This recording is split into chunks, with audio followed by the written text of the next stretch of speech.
backstage. Come on down, baby. There.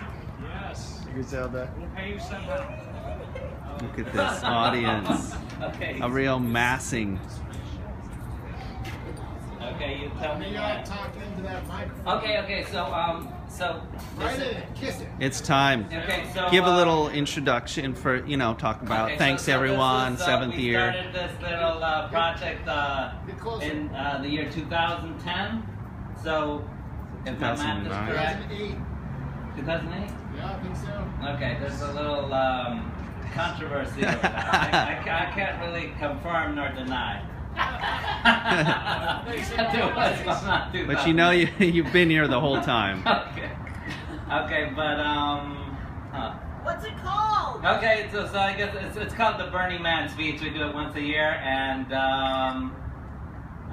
this is probably the shorter one of all, but I kept it short and sweet, and I do have to. I'll just thank in advance. I'll thank Kevin Freeman for the projector, Paul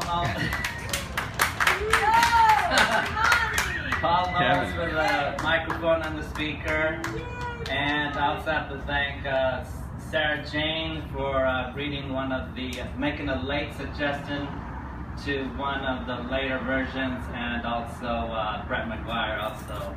He gave me some feedback. So I won't give the thanks at the end, okay? Since I just gave them. All right. Well, feel free to do it again if you want. Okay. Okay. I'll just go for it. Yeah? Yeah, if you're ready. Right in there. Okay. Okay. Your thoughts traveled at one speed and your emotions at another. Your thoughts were always second, so you waited for them to catch up. It was a matter of time, but this lag time made you uncomfortable and speechless. You wish it did not bother you, but it resulted in you asking yourself, who is the real me? You came to realize that the experience was a learning process similar to mental algebra, a restoring and balancing, a seesaw of questions and answers. You intended to travel the terrain of knowledge at 50 miles per hour, but soon found out it could not be done. One person told you to slow down, but you reacted with, who the hell are you to tell me what speed to travel? Here you fell short of recognizing something critical. In life, there was a learning curve. Oh, but you and persons your age lived life fast. Speed was the driving force, not curiosity nor caution. Injury and dying were never in the picture. Dying was for all persons. Your driver's license had expired, but you did not play by the rules. Fast and loose, that was your motto. You heard of car accidents, but they are anecdotes in someone else's life. Someone called you recalcitrant. You did not know what that meant, nor did you care. Your thoughts were aboard a train, in a hurry but with no destination. Fear and doubt tried to board this train as though they might muscle their way past other passengers on the way to a door, but could not manage it. At each train stop, this was the case.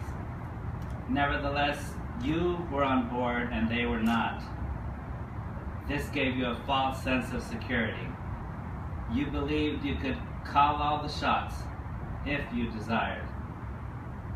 You were aware difficulty A and difficulty B were both passengers on the same car as you were.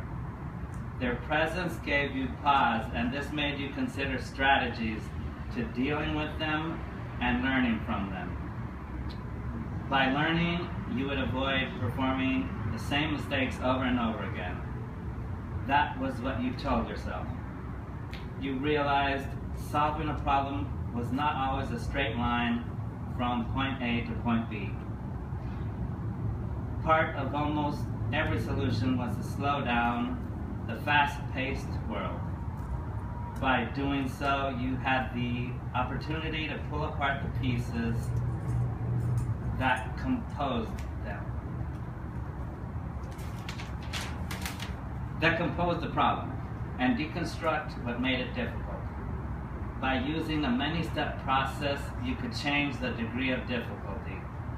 This was the new you, and this gave you new eyes with which to see the world. Problem solving was now within your reach. You believed things tended to move in the direction of disorder, and only through human intervention were they kept in order. This same line of thinking applied to the goal of being even-keeled or being happy. You believed they were only possible through effort, much effort. The past consisted of you believing you had to be happy all the time or else something was wrong. You were convinced problems stood in the way to your happiness.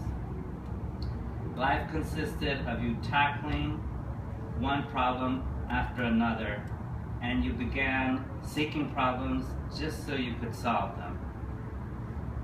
That was a source of satisfaction, but there were obstacles. Your amount of patience, your amount of energy. You even came to believe time worked against you. So you aspired for a problem-free life. You wanted too much. In time, you realized no such life was possible. You wanted to be reasonable, and accomplishing achievable goals seemed within reason. You discarded your mission to prove this and that. You tried to align your thoughts to coincide with a Buddhist concept. Once you realize there's nothing to do, you realize there's nothing left undone. Thank you all for coming out to hear me babble again. I want to thank my producer, Paul Knowles, for his enthusiasm and providing this microphone speaker. I also want to thank Kevin Friedman for the projector. I want to thank Brett McGuire and Sarah Jane for reading one of the final drafts and giving me late suggestions. All right, Bernie. Burning Man 7. Bernie.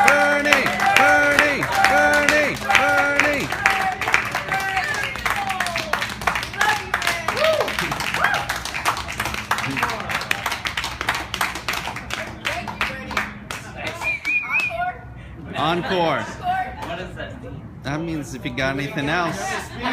More. It means more. Thanks.